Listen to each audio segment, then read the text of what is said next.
dito muna tayo sa pang number 5, which is si Twirly. And pag na-open natin siya, ang kasama lang dito is yung kanyang Play-Doh. Kay Twirly is kulay vanilla. Let's check naman natin ngayon yung details dito ni Twirly. As you can see, ayan, oh, parang ginaw na ginaw pa siya dito. Pero maganda naman yung face niya. Okay, siya dyan. Then, nandiyan yung headband niya. Details pa niya. Likod. Ayan.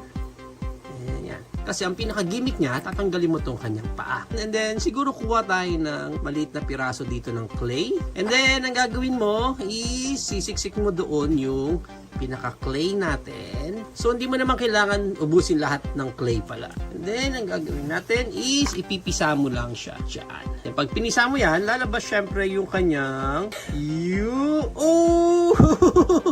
Ang haba ng sundae niya.